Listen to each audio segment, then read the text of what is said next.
Hey y'all, I'm Dr. Lakrishia Cook, but you can call me Dr. Lala. Welcome to another episode of the Revolve podcast, where grief and loss are a journey, not a final destination.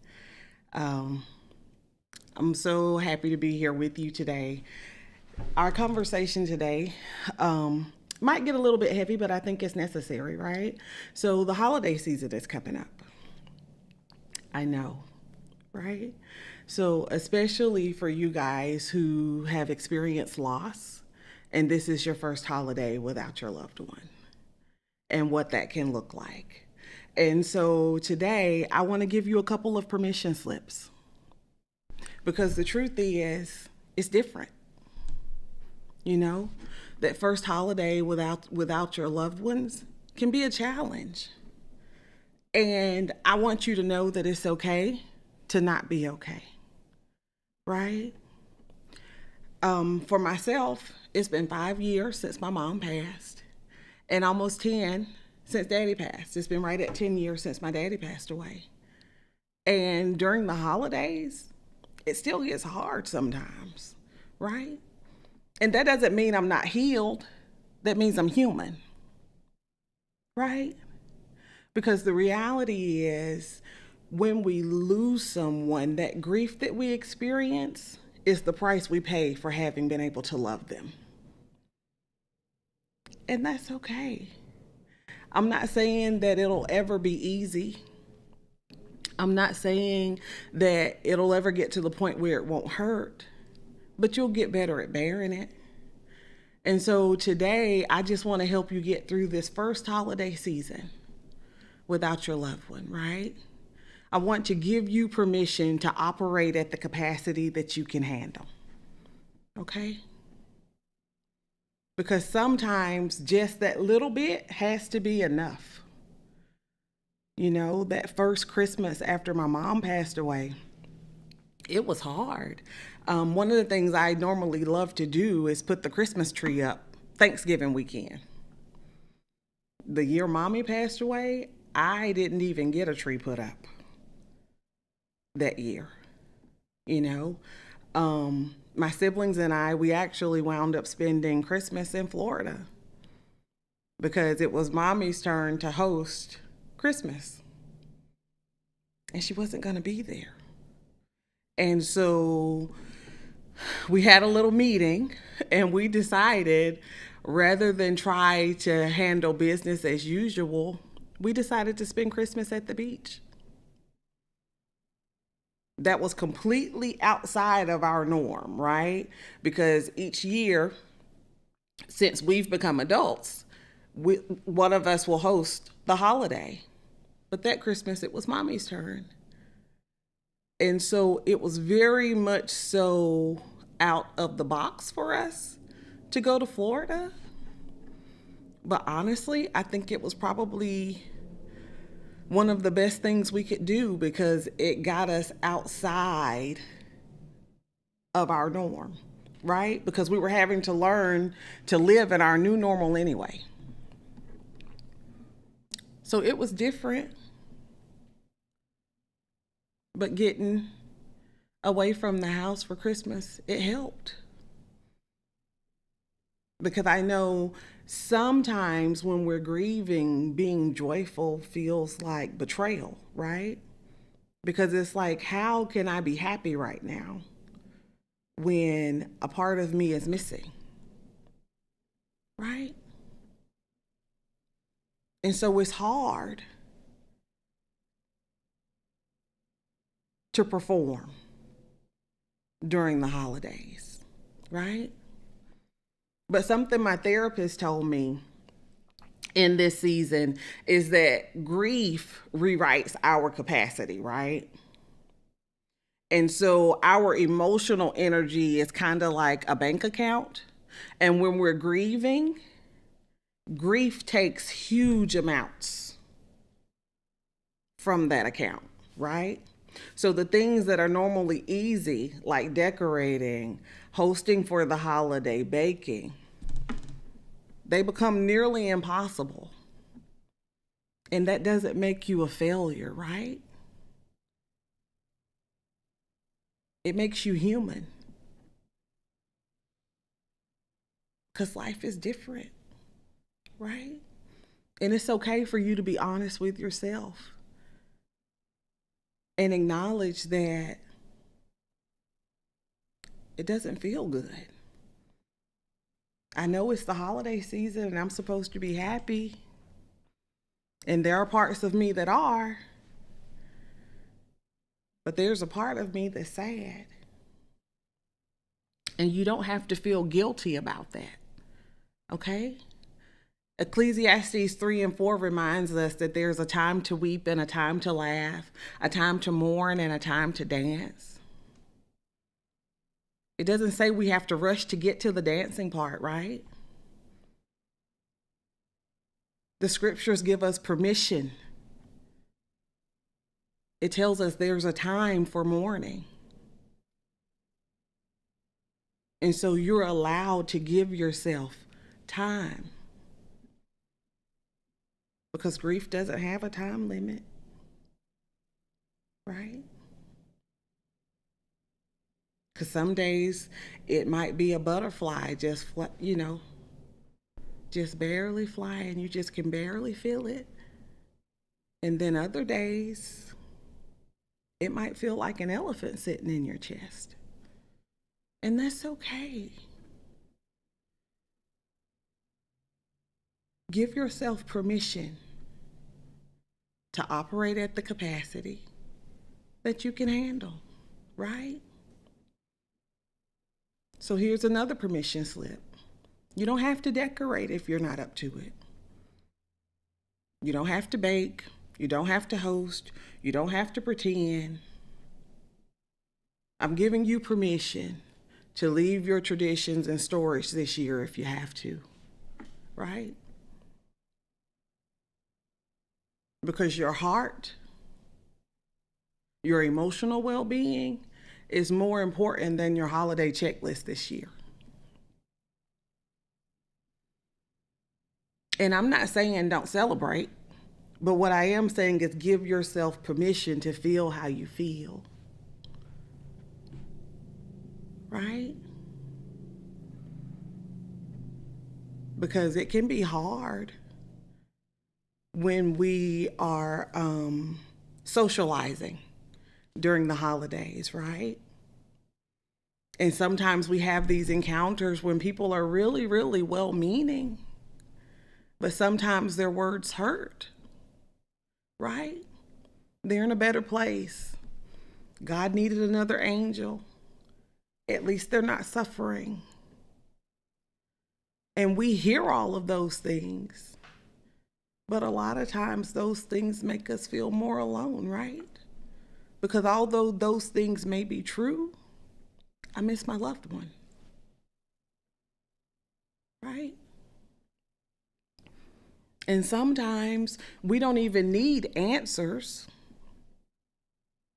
We just need somebody to be present with us. We just need someone to hold space with us. That's really what we need. We don't need the answers. We just need presence. And an example of that is in Job 2 and 13. It says that his friends sat with him for 7 days, and they said nothing because they saw how great his suffering was. And sometimes that's what we need. Just to have someone to sit with us. No explaining, no fixing. Just their presence so that we know we're not alone, right? That's something we call companioning. It's not about having answers, but it's just about being with someone. Because our nervous systems need co-regulation sometimes more than they need conversation. You know, that's how it works when sometimes you have this person when you're upset, when they're around. For me, it's my husband, right? When something has upset me, just being able to be close to him helps to settle me, right? And it is important for us to be able to regulate ourselves. But it's okay to have someone to lean on when you need it. We're not meant to be isolated creatures. We were built for community and to be able to depend on each other. And it's okay for you to need someone to lean on, right? You know? And if you're the person who's supporting someone through this season, it's okay for you just to be there to hold their hand. You don't have to have all the answers. Just be there, right? And I want to pause for just a minute here and tell you that something that helped me tremendously in this season was therapy. During the holidays, the grief was louder than my traditions,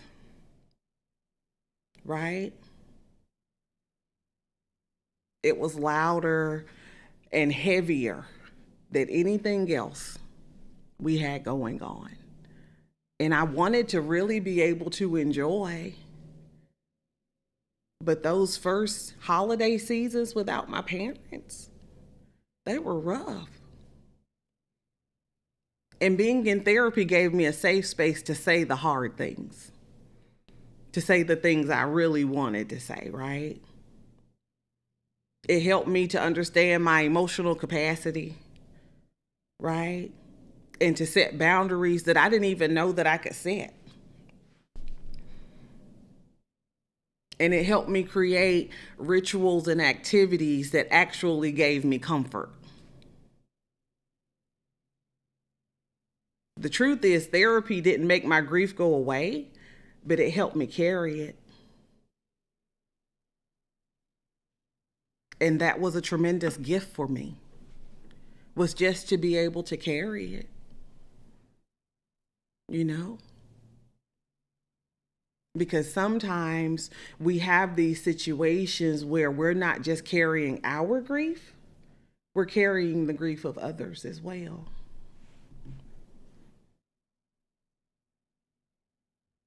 Whether it's our immediate families, you know, parents, your husband, your wife, your children. So being able to recognize what our capacity is and when we're at our limit. And my faith is my anchor. It was then and it continues to be today. Right? Because again, it's been 5 years since mommy passed and 10 since daddy passed. And my faith, I found permission, right, to mourn. Again, we can go back to Ecclesiastes where it tells us there's a time, right? And my prayer life became the place where I could be honest with God. I'm not trying to be perfect. I'm not trying to be polished. I tell him just what it is, right? Because he's my heavenly father, I'm allowed to do that. I'm allowed to tell him the issues of my heart, right? And my faith community plays a tremendous role too, because they remind me that I'm not alone on this journey, right? Because healing doesn't mean that we're forgetting. It doesn't mean that we'll forget. It doesn't mean that these people are no longer significant in our lives. It means that we're able to hold it. Right? And our faith gives us the language and presence and hope when nothing else seems to make sense.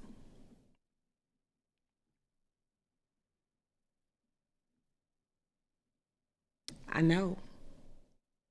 Because there will be days when nothing seems to make sense. Right? There will be days when you're just holding on by a thread. And we're human, right? And sometimes when we're grieving, we behave in ways that we don't normally behave. things that we're normally able to let roll off of our backs don't roll off anymore. And sometimes folks don't mean harm and they cause harm and we respond, right? So I want to give you another permission slip. It's okay to take a step back and to walk away from those types of situations, right? You're allowed to take a bathroom break, to have a friend to call you with an emergency if necessary, right? You don't have to pretend like it's okay. You're allowed to take a step back if you need to. You're allowed to excuse yourself, to protect your peace, your emotional well being. Sometimes it's necessary and it doesn't make you rude. You're human, right?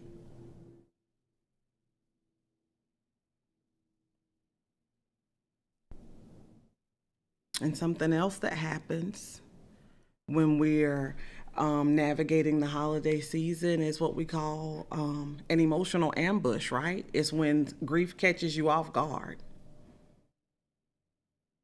You were having a moment where you thought you were okay, and then something happened and you realized you weren't. Grief showed up uninvited, right?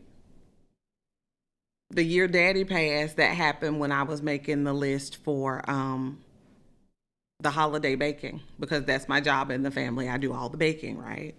And so my daddy's favorite was $1 million pound cake and peanut butter cookies, because I make these things from scratch. And the year daddy died, I was sitting there making my list.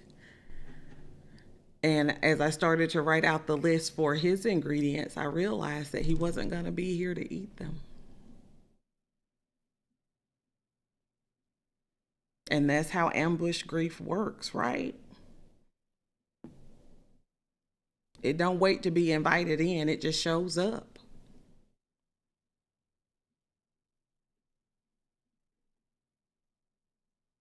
Right? And unfortunately, that's just how our bodies work sometimes. Because grief lives in our memory, right?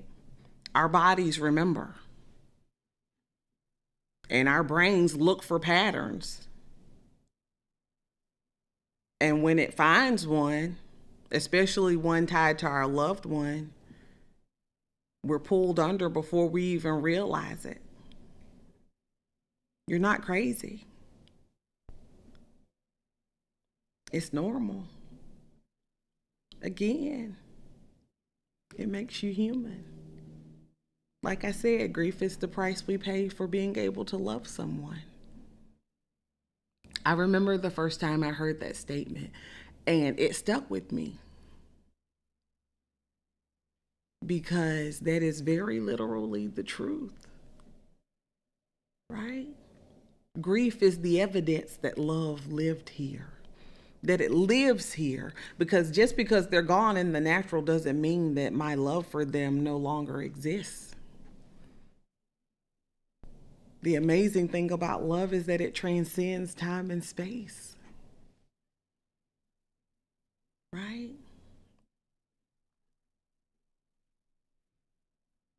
So, yeah, it's okay. So, here's another permission slip. When you get ambushed by grief in the middle of making that grocery list, or putting up the tree, or decorating the house, you have permission to put it to the side, right? You have permission to stop for the day and do it later. And it's okay. Don't beat yourself up about it. Show yourself the same grace that you so freely give to everyone else. You don't have to perform. right? Your presence is more than enough, right? Because as time goes on, you may have to make some changes, right? To the way you do things. Just learning to navigate your new normal. And that's okay. We adapt, right? And sometimes though that those adaptations, they stay with us. You know, for me, it was the Christmas tree during Thanksgiving weekend. I had a couple of years there where the tree didn't go up for Thanksgiving weekend. Year two, it did at least go up, right? So I made progress. It's just not necessarily Thanksgiving weekend. And that's okay.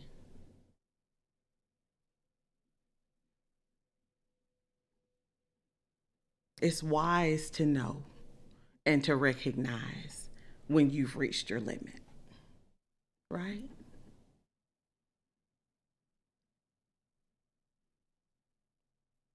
You know, Romans 12:2 tells us to be transformed by the renewing of our minds.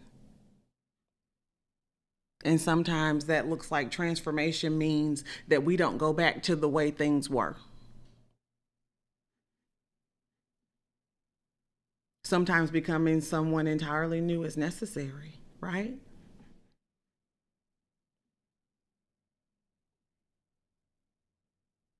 Because as we get information, we're able to adapt. We're able to change according to the information that we have. And you have permission to do that, right?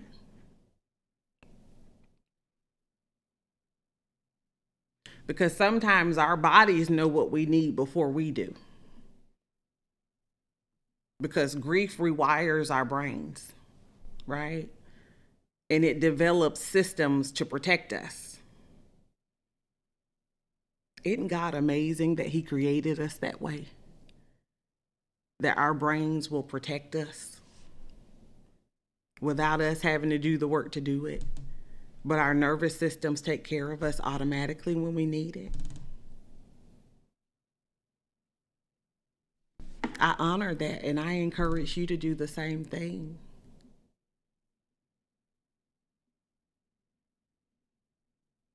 You know, during the holiday season, sometimes you have to release the pressure of being healed and being better by now. Because a lot of times we feel like I should be over this by now, right? And we keep waiting for this perfect moment when all is right in the world to be able to get back to normal.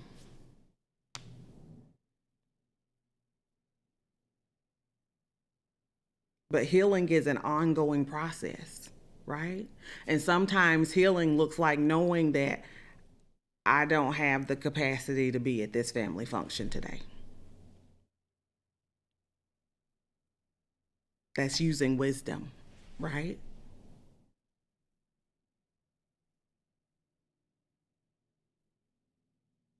Sometimes healing shows up in knowing your limitations, right? And that's enough, right?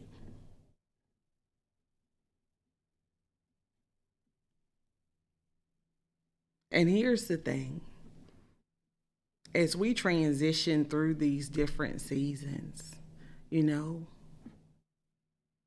we learn that we are able to comfort others with the comfort that we've received, right? We're able to help other people get through their grief seasons. That's how we came to be with these permission slips today. These permission slips that I'm sharing with you today, I first wrote them for myself. Therapy helped me with that. And at some point, you may have to give someone a permission slip, right? Because your grief story matters. What you've been through may be a blessing to someone else at some point. Because this isn't just about surviving. It's about being able to thrive and being able to pave the way for others. Right? And so before we leave today, I want to write you a few more permission slips. You have permission to eat dinner in the car if you need to play different music if you need to. You have permission not to go to the family dinner, right? You have permission to cry in the middle of grace. Sometimes it happens, right? You have permission to find moments of joy without guilt. And most of all, you have permission to be exactly where you are in your journey, not where everyone else expects you to be, not where you used to be, but right here in this space at this time, walking in your truth, walking in your healing, right?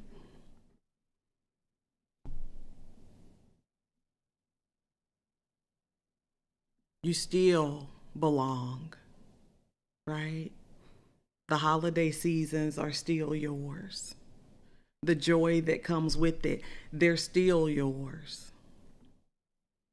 And you grieving doesn't disqualify you from being able to have those things. It may just mean that you have to navigate it differently, and that's okay. Right? That is more than enough.